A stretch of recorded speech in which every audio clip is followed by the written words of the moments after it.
تلاوت کردہ آیات کا ترجمہ وَلَقَدْ نَعْلَمُ أَنَّهُمْ يَقُولُونَ، ہمیں یہ بات اچھے انداز سے معلوم ہے کہ بے شک وہ لوگ کہتے ہیں انما يعلمه بشر، کہ حضور پاک کو یہ کلام کوئی انسان آ کے سکھا دیتا ہے. لسان الذی یلحدون الیہ اعجمی، اور وہ اس بندے کی طرف نسبت کرتے ہیں جو خود عجمی آدمی ہے. وہذا لسان عربی مبین، جبکہ یہ قرآن تو واضح طور پہ عربی زبان میں آیا ہے. ان الذین لا یؤمنون بآیات اللہ، جو اللہ کی آیات پر ایمان نہیں لاتے، لا یہدیہم اللہ، اللہ ان کو ہدایت بھی نصیب نہیں فرمائیں گے. وَلَهُمْ عَذَابٌ أَلِيمٌ، اور ان کے لیے دردناک عذاب ہوگا. انما یفتری الکذب الذین لا یؤمنون بآیات اللہ، اصل جھوٹ والے تو وہ لوگ ہیں جو اللہ کی آیات کو مانتے نہیں. وَأُولَٰئِکَ هُمُ الْكَاذِبُونَ، اور یہی پکے جھوٹے ہیں. آیت نمبر 103، 104، 105، پارہ نمبر 14 سورۃ النحل. رسول کریم صلی اللہ علیہ وآلہ وسلم ایک بازار سے گزرا کرتے تھے، اور وہاں پہ ایک روم کا نصرانی مذہب کا ایک غلام تھا جو کہ لوہار کا کام کرتا تھا اور انجیل پڑھتا تھا، ظاہر عیسائی تھا. مگر نبی پاک کی جو باتیں ہوتی تھی وہ ان کو بڑے غور سے سنتا تھا اور حضور پاک سے بڑی عقیدت رکھتا تھا. اب رسول پاک کبھی کبھی گزرتے تو وہ کبھی تو کھڑے ہو کے حضور پاک سے کچھ پوچھ لیتا، کچھ بتا دیتا. کبھی کبھی نبی پاک اس کی دکان پہ بیٹھ جاتے اور کافی دیر تک بیٹھے رہتے. اسی زمانے میں یہ قرآن بھی حضور پاک پہ نازل ہوتا رہتا آہستہ آہستہ. ظاہر ہے کہ نئی سے نئی آیت جب آتی تو وہ لوگ بڑا غور کرتے کہ یار یہ اللہ کے نبی ہونے کا جو دعویٰ کرتا ہے یہ نئے سے نیا کلام لے آتا ہے، یہ کہاں سے لاتا ہے. پھر وہ اس کی ٹو میں نکلتے کہ دیکھیں حضور جاتے ہیں تو کدھر جاتے ہیں. پتہ یہ لگتا کہ حضور پاک بازار سے گزرتے ہیں تو اس نصرانی غلام کے پاس جس کا نام تقریباً بلعام تھا وہاں حضور پاک بیٹھتے ہیں، اور وہ جو غلام تھا وہ انجیل پڑھتا رہتا تھا. ان سب نے الزام لگایا کہ رسول پاک پر یہ کہیں سے نہیں آ رہا، یہ وہ جو بندہ ہے نا جس کے پاس حضور بیٹھتے ہیں وہ ان کو بتاتا اور یہ آ کے ہمیں پڑھا رہے ہیں. گویا وہ اس کو انسانوں کا کلام کہتے تھے. اللہ رب العزت نے ان آیات میں فرمایا کہ کچھ لوگ ہیں جو یہ دعویٰ کرتے ہیں کہ حضور پاک کو کوئی بشر اور کوئی آدمی آ کر بتاتا ہے اور حضور پاک اس کو آگے کہ اللہ کا کلام نہیں ہے. اللہ کا کلام، اللہ نے فوراً یہ آیت اتاری کہ یہ جو غلام ہے یہ تو اجمی ہے، عربی تو ہے ہی نہیں. اجمی ہے، عربی تو ہے ہی نہیں. اور یہ قرآن کیا ہے؟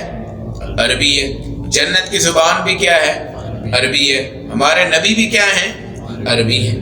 بھائی عربی بندہ اگر آپ کو عربی باتیں بتائے وہ تو سمجھ میں آتی ہے، اور اگر آپ یہ الزام لگاؤ جی وہ فلاں آدمی حضور پاک کو سکھا رہا ہے تو دیکھو کہ وہ فلاں جس کے بارے میں تم کہتے ہو وہ عربی ہے یا اجمی ہے. اب تورات عربی زبان میں تو نازل نہیں نہ ہوئی، اس لیے قرآن نے کہا کہ بھائی یہ بندہ کوئی نہیں بتا رہا حضور کو، بندہ تو اجمی ہے، قرآن عربی ہے. لہذا تمہارا یہ کہنا نہیں بندے پڑھاتے ہیں، چلو اگر بندہ پڑھاتا ہے تو پیچھے آپ سن کر آ رہے ہیں سورۃ البقرہ میں اگر تم کہتے ہو یہ کسی بشر کا کلام ہے تم ساری دنیا کے شاعر جمع کر لو، اس قرآن جیسی ایک چھوٹی سی سورت لے آؤ، وہ بھی نہیں لا سکے، نہ قیامت تک لا سکتے، نہ کبھی یہ تصور کر سکتے. تو قرآن عربی زبان ہے. کہاں سے آیا ہے؟ اللہ کی طرف سے. کس پر پہلے اترا ہے؟ جبرائیل پر. جبرائیل نے آ کر کس کو بتایا؟ رسول پاک صلی اللہ علیہ وسلم پر. اس کے بارے میں یہ کہنا یہ کسی بشر کا کلام ہے، یہ کسی بندے کا کلام ہے، یہ کسی عالم نے سکھایا ہے، یہ کسی اجمی نے سکھایا ہے، یہ کسی نصرانی نے سکھایا ہے، ہرگز نہیں. یہ قرآن ہے جس کے بارے میں آپ پڑھ کر آئے ہیں انا نحن نزلنا الذکر وانا له لحافظون، ہم نے اس کو اتارا ہے، کسی بندے کا یہ کلام نہیں ہے، ہم ہی اس کی کیا کریں گے؟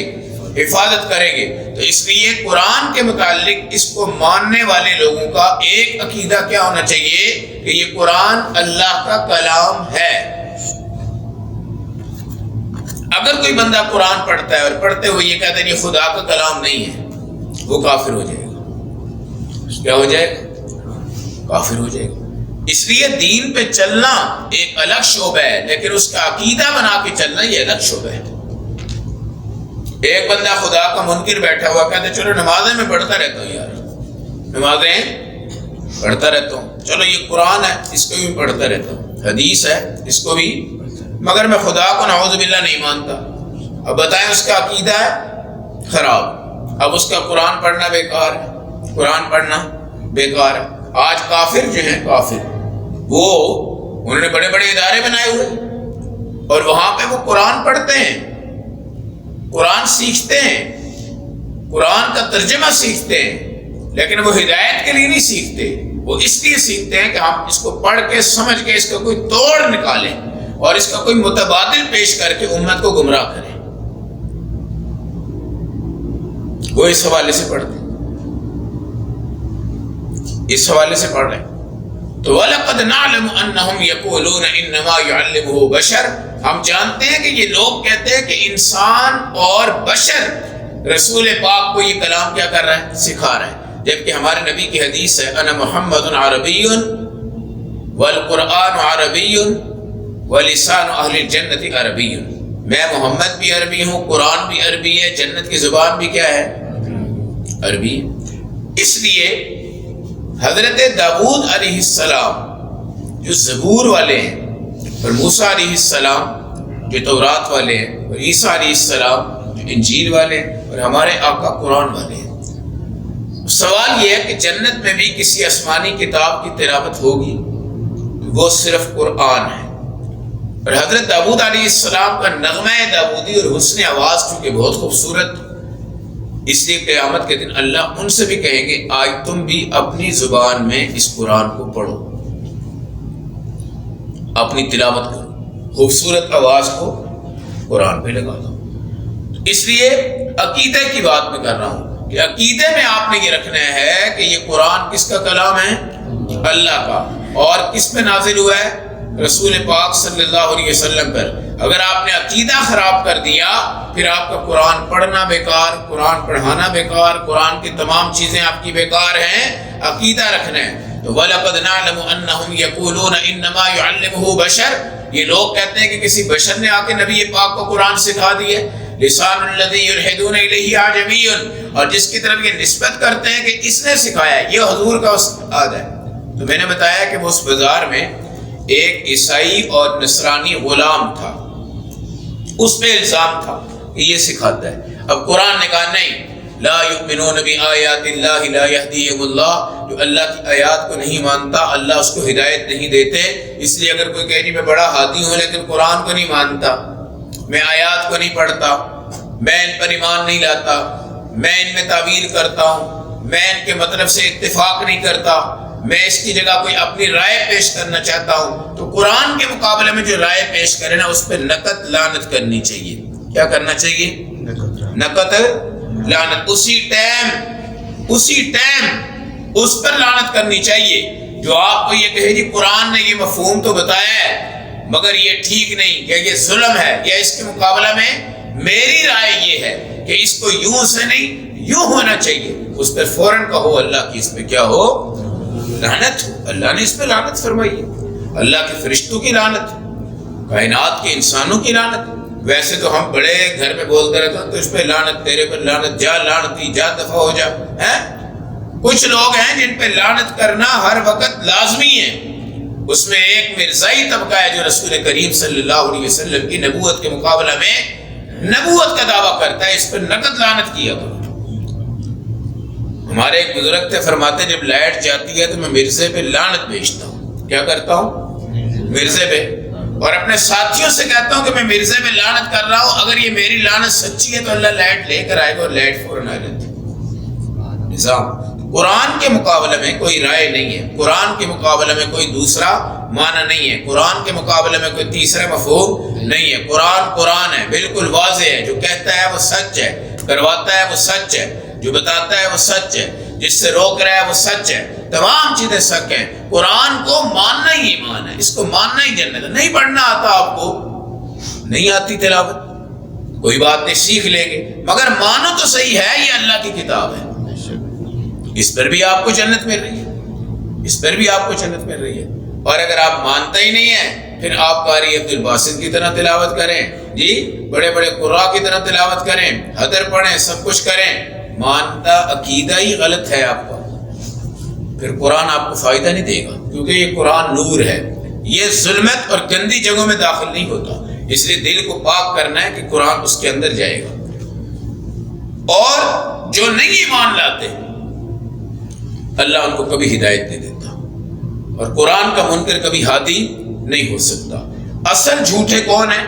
جو خدا کی آیات میں ایمان نہیں لاتے، قرآن پڑھ لا ریب فیہ، میرے اندر شک کوئی نہیں ہے، ادھر سود کھا رہے ہیں، کیا کر رہے ہیں؟ سود کھا رہے ہیں، اور سود کو متبادل کے طور پہ پیش کر رہے ہیں کہ جی ہم اس کو ٹھیک کرنے کے لیے فلاں کرتے ہیں، فلاں کرتے ہیں، فلاں کرتے ہیں، اور سود کو حلال ہونے کے فتوے کئی علماء نے باہر کے ملکوں میں جا کے دیے، یہاں تو نہیں دے سکے لیکن باہر کے ملکوں میں جا کے دیے، اور خود سود کھا رہا ہے، اور اس کو دنیا بتا رہی قرآن کہتا ہے حرام ہے، علماء کہتے ہیں حرام ہے، حدیث کہتی ہے حرام ہے، فقہ کہتے ہیں نہیں مان رہا، چل رہا ہے اس پہ، جی ساری دنیا کھا رہی ہے، ساری دنیا کھا رہی ہے۔ بھائی دنیا جس کھڈے میں بھی جائے گی اس میں تم کون سا گرتے ہو؟ ہر بندہ اپنے گھر میں اپنا دروازہ بند کر کے اپنی حفاظت کر رہا ہوتا ہے، تو قرآن بھی ایک لاوارث چیز نہیں ہے، قرآن کوئی یتیم نہیں ہے، یہ اللہ کا کلام ہے، مانتے ہو تو مانو، نہیں مانتے ہو تو قرآن کو تو کچھ نہیں ہونا، تم کہاں جاؤ گے؟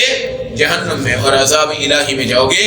تو ہمارے اللہ عقائد بھی ٹھیک فرما دے، اور ہمارا عقیدہ یہ بھی ہو کہ قرآن اللہ کی طرف سے آیا ہے اور رسول پاک کے اوپر آیا ہے، اور یاد رکھیں ہمارے نبی کے علاوہ کسی نبی کے اندر اس قرآن کو برداشت کرنے کی طاقت بھی نہیں تھی، طاقت بھی نہیں تھی، اور اس امت کے علاوہ اس قرآن کو پڑھنے کی صلاحیت بھی کسی امت میں نہیں تھی۔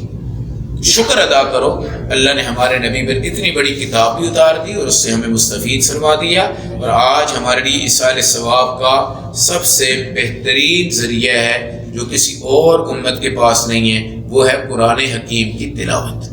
اللہ کا لاکھ لاکھ شکر ہے، لیکن ہم لوگ اس کو بھی مرنے کے بعد 2-3 دن پڑھ کے رسم پوری کر کے ٹھپ کر دیتے ہیں، اور مرنے والے کے لیے ہم کبھی ایصال ثواب کرنا گوارا نہیں سمجھتے۔ اللہ ہمیں عمل و سمجھ کی توفیق عطا فرمائے۔